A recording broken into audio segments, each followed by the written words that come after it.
You know that feeling you get when someone spoils a movie for you before you see it? Not about the actual plot, but more so their opinion on the movie.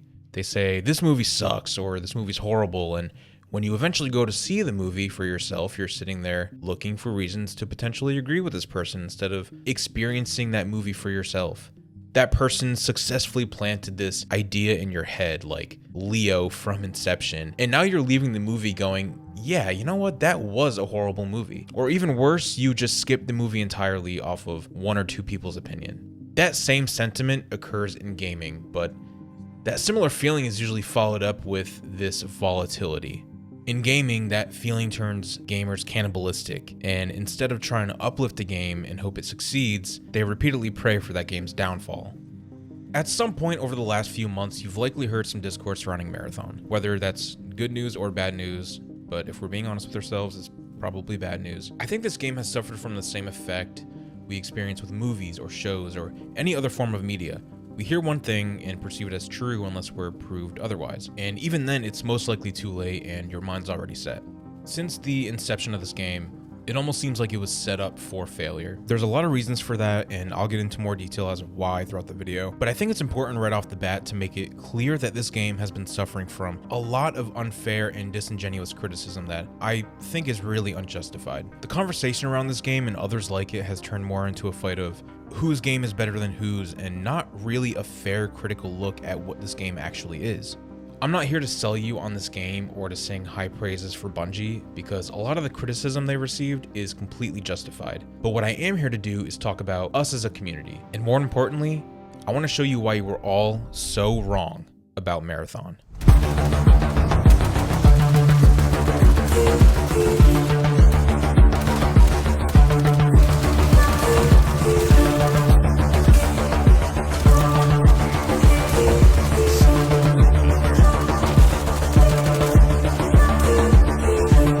I don't remember when it was exactly, but at some point we stopped rooting for games to succeed. I don't know how it started, but I do remember it getting really bad after the release of Concord, which was coincidentally another Sony game released during their big live service push. Nobody played it, Sony shut it down, and that was that. That failure became this meme, and that meme became a measuring stick from there on out for every game that came after it. And since then, there's been this culture shift where gamers don't celebrate success anymore. They anticipate failure. They're sitting there with their I told you so screenshots ready to post on Reddit before a game even launches. People genuinely get more excited watching a game fail than they do actually playing one. Furthermore, we've gone from pixel peeping graphics comparisons between the Xbox 360 and the PlayStation 3 back when Call of Duty Modern Warfare was at its peak, and we've devolved into meticulously tracking player numbers on Steam and laughing when they don't reach as high as your streamer's favorite game. It's truly weirdo behavior. And then there's review bombing, which is a whole other topic I don't want to get into, but it's further poisoning this hobby.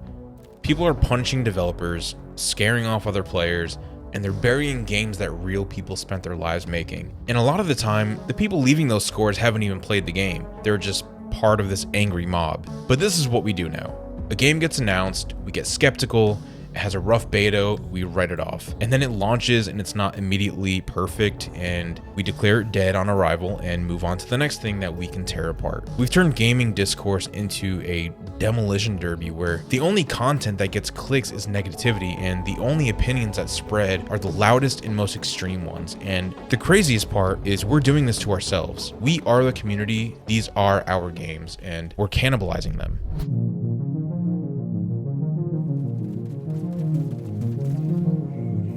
Now let's talk Marathon. And to be fair to the people who were skeptical initially about this game, you have every right to be. I'm not going to sit here and pretend like Bungie hasn't given people plenty of reasons to doubt them. As a fallen Destiny 2 fan myself, it's been really disappointing seeing my once favorite game and one of the biggest games in the industry being bled dry and forgotten. We're talking about a studio that mismanaged Destiny to the point they had to lay off over a third of their developers. They made promises to Sony that they couldn't keep, and they had their own employees publicly calling out their CEO for buying millions of dollars worth of cars while hundreds of people were losing their jobs. And unfortunately, Marathon ended up inheriting all of that bullshit. From the moment it was announced, people had problems with it, between the Destiny fans that didn't want Bungie splitting focus, the art theft controversy looking really bad, the closed alpha for Marathon, which was just really rough all around and ended up getting the game delayed. By the time Marathon actually launched, the narrative had been written for over a year. This game was almost meant to fail. And then we have to talk about content creators as a whole. There's nothing more toxic than the Twitch tribalism surrounding some of these communities. Half of the people talking about Marathon are just regurgitating what someone on YouTube or Twitch said about the game.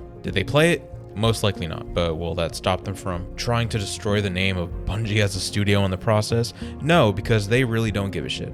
And again, I'm not trying to sit here and white knight for Bungie, but I really think this game deserves a fair shot. So with that being said, I decided to do something that apparently most people talking about Marathon haven't done. I bought it and I played it for myself.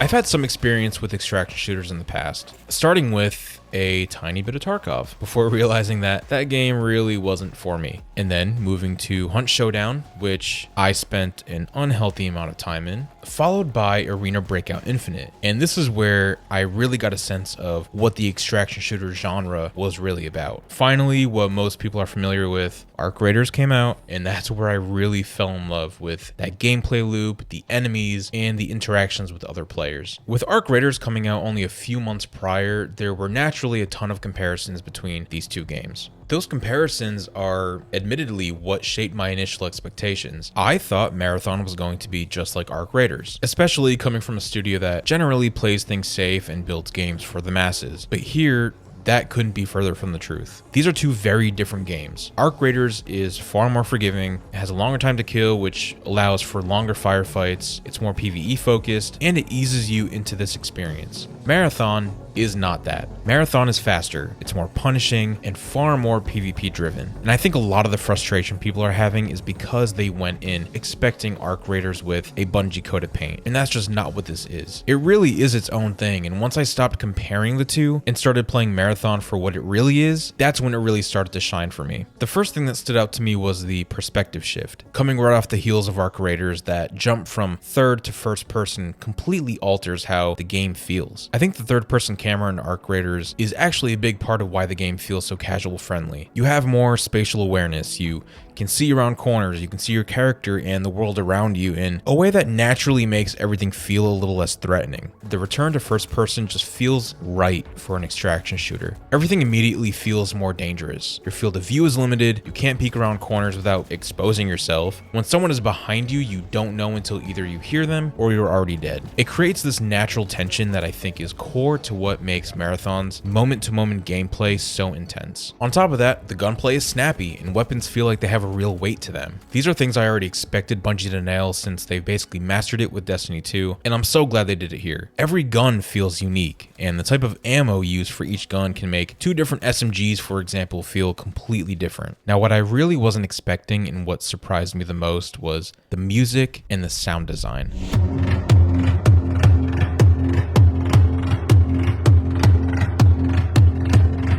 The soundtrack is one of Marathon's strongest features. It's cinematic in a way I was really not expecting from an extraction shooter. It's fresh, it's tense, it's atmospheric. It shifts between these ambient, eerie tones at one point to something scary and tense in another. The music has this highly processed and electronic sci-fi sound to it, while also feeling organic and grounded in reality. And the sound design really ties everything together. Every audio cue feels intentional, and that's obviously important when you're trying to pinpoint an enemy. And then there's the atmosphere. The setting of Tau Ceti is genuinely one of the coolest environments I've experienced in a game in years. The art direction is unlike anything else in this genre right now. This retro, futuristic biopunk aesthetic using bold colors and striking visual design choices placed on top of these desolate environments. It really makes everything stand out. On top of that, the details scattered across the map, like rubble and buildings, and the character designs and the environments. There's a creative identity here that you really don't see in most shooters.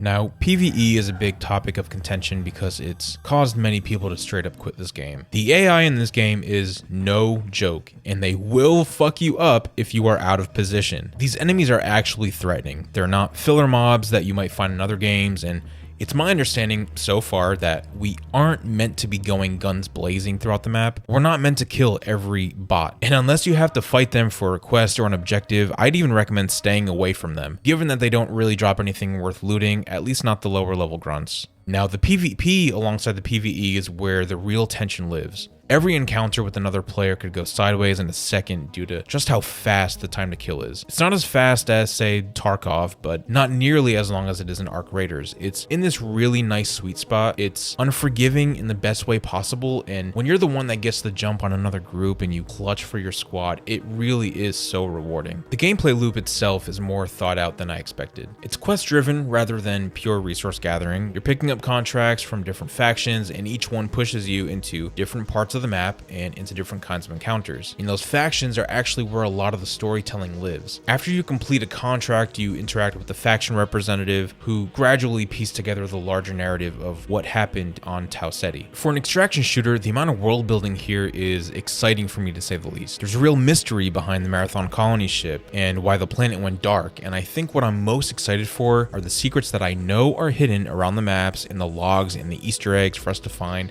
that the Destiny community was once so good at uncovering back in the day. With everything said, I'm not alone in feeling this way about the game. Steam reviews right now are sitting at a very healthy 88% positive, so the people actually playing are enjoying themselves. And a lot of the reviews are even stating similar experiences where they have a rough start, then something clicks and they just can't put the game down. But just because it's clicked for those people, including myself, doesn't mean that the game is perfect, and that certainly doesn't mean it's for everyone. I've spent a lot of time talking about what Marathon does right, but what Marathon does right does not necessarily absolve it from its sins, so to speak. Like I said earlier, my goal isn't to try and sell you on Marathon, but instead try and give this unbiased assessment that most people are denying it. To start with the obvious, the UI is not the best. I don't think it's as terrible as the online discourse might lead you to believe, but the chance someone's going to pick up this game and immediately know how to navigate the UI is slim to none. The downside to this futuristic setting means we've traded looting common household items for this nondescript alien loot where everything looks the same. Furthermore, the inventory UI feels so small and compact. You can't even really get a good look at what the item that you're picking up is. Right off the bat, these two issues together make it pretty tough for new players to get started. The in-game map is also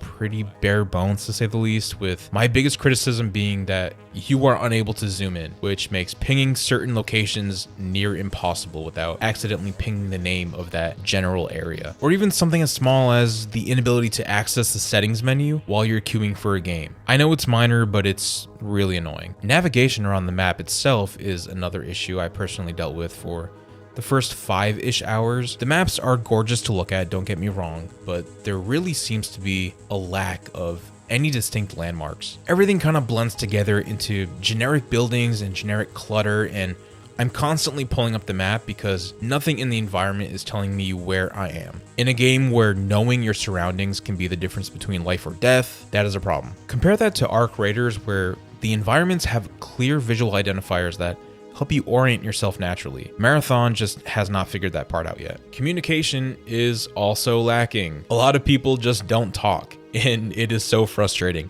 What doesn't help is the in-game communication system. It just doesn't feel nearly as intuitive as something like, again, Arc Raiders. In a game that requires coordination, that's a really big gap. And on the topic of squads, if you're a solo player or someone who only has one friend to play with, this game is going to be a lot of a harder sell. It's doable solo, but it's significantly more difficult when your squad of randoms just does not communicate. Rook runs are extremely fun and tense, however. And if you're a solo player, these runs are really where you're going to shine. And lastly, we have to talk about the $130 billion elephant in the room. Good old Sony. We're very aware what Sony's live service push has done to other games and other game studios. Luckily for Marathon, the roadmap is looking promising. We've got the Cryo Archive and ranked mode coming later this month. And they've already sort of teased Season 2 with a new nighttime map and a new runner, but I think for this game to survive, it's going to need to keep delivering. If the content slows down or if the monetization gets worse, it won't matter how good the foundation is. The community that's here right now, giving this game a chance, will leave. And to be fair to Bungie, they have been addressing issues pretty quickly, and I'm talking within several hours. But whether they can keep that energy going for the next 6 months is the real test. But even if Bungie does somehow fix everything I just mentioned within the next few weeks or months, this game still might not be for you. And that's okay. Marathon is a hardcore extraction shooter with a fast time to kill, really punishing AI at times, and if you didn't know, it has a seasonal wipe that deletes your progress every 3 months. That is a specific experience for a specific type of player. Not everyone wants that. Not everyone should have to want that. The problem isn't that some people don't enjoy Marathon. The problem is that people who have never played Marathon are telling everyone else it's a failure. You can decide this game isn't your thing. That's a valid opinion, but you should experience it for yourself first. Alright, so let me bring this all back to where it started.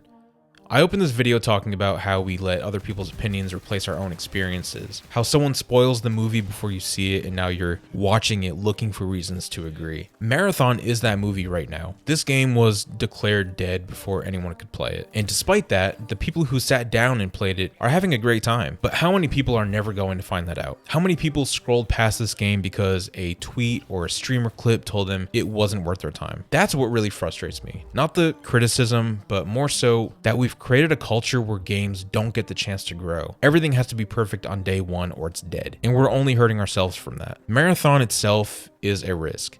It's a new IP from a studio that has every reason to play it safe at this point. They could have easily released Destiny 3 and everyone would have eaten that shit up. But instead, they released an extraction shooter that doesn't do much handholding. Is it perfect? No. Could it fail? Yes, but it deserves a chance to succeed or fail on its own merits, not because we decided to kill it before it got started. So if you've made it this far, I have one ask. If you think this game might be for you, if you think this game might be your cup of tea, give it a try. Play it for yourself, form your own opinion, don't let someone else spoil the movie for you, because the version of Marathon that exists in comment sections and Reddit threads, it is not the same game that's waiting for you to play it. And hey, you might be surprised by what you find on the other side. Or don't. That's your call. But at least make that call yours.